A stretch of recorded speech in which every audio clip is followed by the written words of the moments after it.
Right, we're in Corby, Priory Park, an earthworks job, decent sized one. We'll look at something sort of circa 350,000 cube, maybe 400,000, depending on some materials. Fair bit of kit working at the minute. Blessed with the weather at the minute. This summer of 2025 has been kind to us. Dust is the only real problem we've had. So yeah, so when we took the job on, there was quite a substantial haul to start with.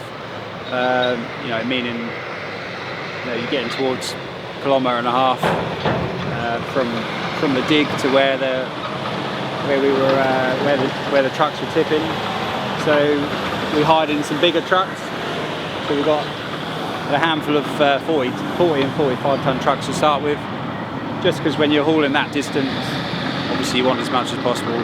Tru 7, we only run 30 ton dump trucks. We've got a large fleet of them. But yeah, we hired in some kit to really break the back of that long haul. And to be honest with you, since then we've kept 4 on the go. It's kind of worked. We're really busy with our own trucks at the minute too, on other jobs. So kind of, yeah, it's worked out all right. So we've got our 60 ton excavator behind us, EC550. And then we've got a new Volvo EC400 working there. And then there's another EC380 over there and a EC300 in the corner as well. So the 300 is actually, you'll probably see there's quite a lot of rock in places on this project. So where we're digging some attenuation ponds, we've got about 1 metre to go. We've hit rock and we've got about 1 metre left to go. So they've got, they're breaking out the last layer, if you like. So yeah, we've got, at the minute, we've got 5 bulldozers on the project. So all D6s, 1 D71 Komatsu. A massive part of the project is topsoil strip. So you'll see various areas, they're windrowing, they're pushing the topsoil into heaps so the 40 tonners come on and just fly along and don't have any hold ups with loading the trucks. So yeah, they're flying along. 550's done a grand job. It's quite heavy ground here and obviously there's a bit of rock, so the breakout force being 60 ton. It's got a 4.1 cubic metre bucket on it, no quick hitch, so no hold ups. He hasn't got aircon today, so he's got the arse. Yeah, like I said, the weather's helped us no end. Same with any other project this year.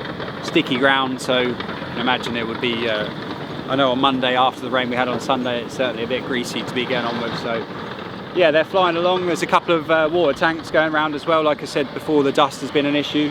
So we've got two tractors and bowsers flying about, keeping the dust down. I think there's 5 rollers here at the minute, so 19 ton rollers and 13 ton rollers. So obviously everything that we do, big cut on the top of the field down here, everything's being put in layers.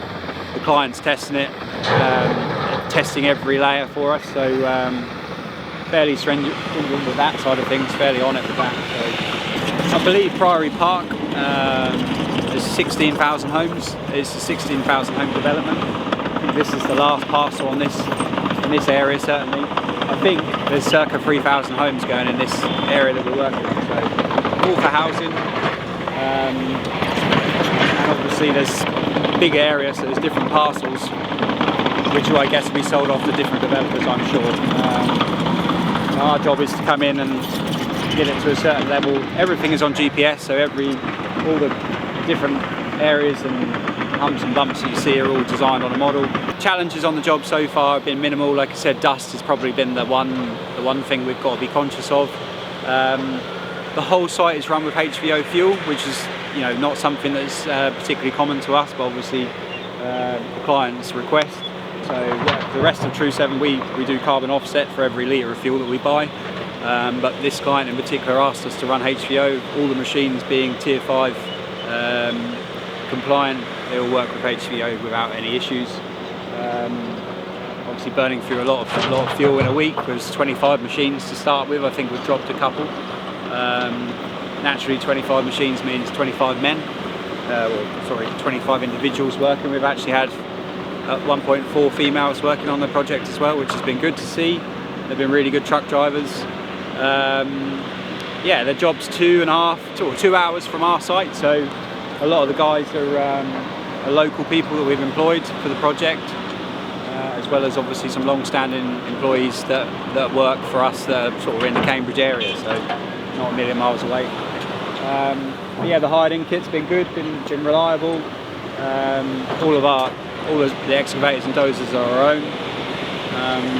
Mickey, the works manager's done an amazing job. He's kept the morale high, kept the wheels turning. He's been quite clever with where he was explaining earlier, but where how he started the cut, and because there could potentially be a shortfall at the end of the job, and we've got an area that we can area of surcharge material that we can use as fill if we need to. So yeah, very well planned by him. Paul Conway's who sort of contract managing the job, if you like. He's done a good job checking in with them all the time, and yeah, they've just been a real good team effort between them, to be honest. So yeah, it's good, and I have to say the lads on site have been really good. They're doing 60 odd hours a week, so hard work for them.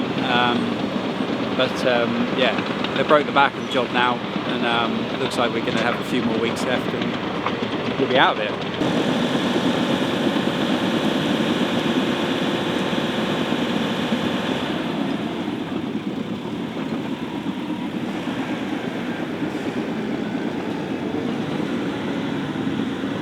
We've stripped the topsoil. The only topsoil left to strip is down here, the little square in that far corner. Yeah. We've got a few more windrows to pick up. Then all this cut's going to come south. Yeah. All this cut, which is there's like 26,000 cube in there still to come out. So all that area is going to come down and then across. But is most of that story unsuitable? We don't know till we get in it. Oh, is that not where Matt is now then? No, Matt's in this basin here. See this basin? We're so like is that here. number 5 then? Yeah, that's basin 5. Matty's literally sat probably on this edge here somewhere at the minute. Do those two meet then? No, that's a basin. That's a parcel. Okay. These are parcels, the big ones. These, you got a basin there, which is the one behind. You've got the little one, which is just there. The top one where the 300 is. Yeah. We've got that one, which is just behind your motor. Yeah. Then we've got another one up the top there, which we found rocking again. So but that's the bigger one. This basin here, yeah. And what is this then? You're saying this is all cut. That's just because that's the brow. Yeah, that's it, mate. You got it. Okay. So all that cut's going to come south. We'll fill the rest. Don't know, I guess. 3 metres down the bottom end of fill. Yeah. So I've had to start here and work up and around and then down to get to the cut, because we had an element of double handling, and at this point in time we're not going to have to double handle anything. So the last of the cut, there's a bit to come off in this corner, then we're going to hit this, we'll fill this area, bring it in, and then when we run out of cut and fill in the field, it's all coming from surcharge, so the surcharge is here.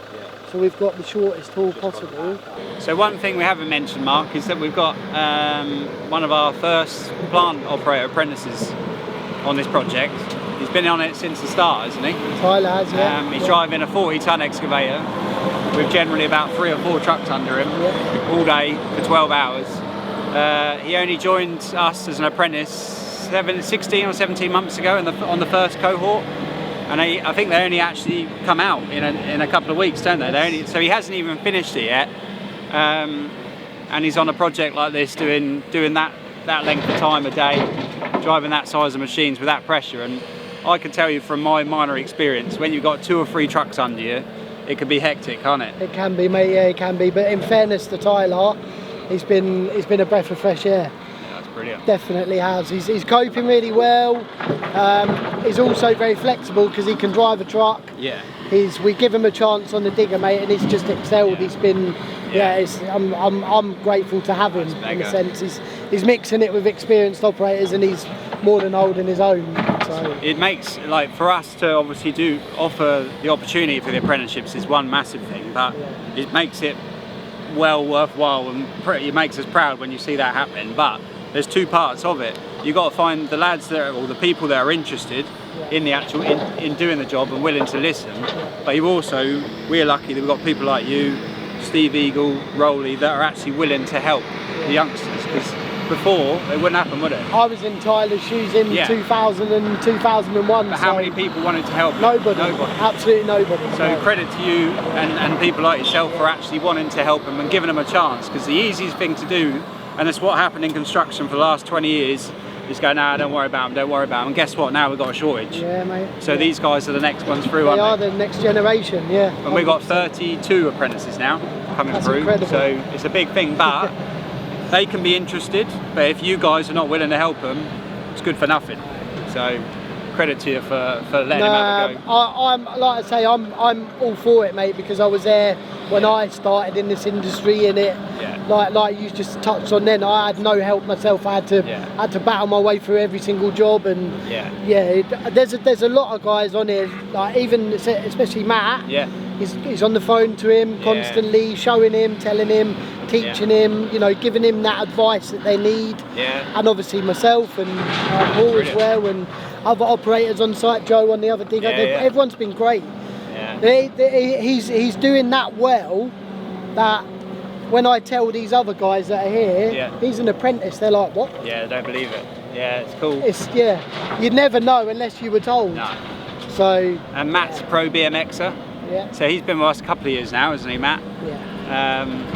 But yeah, I don't know how much he did of the big stuff before he came with us. No, he's been round 380s. He did Loudon with me last year, didn't he? But before he joined us, I'm not sure how much on big stuff. No. And he's unreal. And he's got a mega attitude, isn't he? Great digger driver. And he's a sick mountain biker and BMXer as well. He is, yeah. Clipping some shots of him. He's actually my Nathan's hero. Of course when my Nathan first met him, he's like, do you know who that is? I was like, no. And he's like, that's Matt Rowe. And I was like, who's Matt Rowe? And he's like, he's famous BMXer, Mike, because obviously Nathan loves BMXing. So he's one of like the gnarly old school BMXers. He was starstruck, like, Nathan was.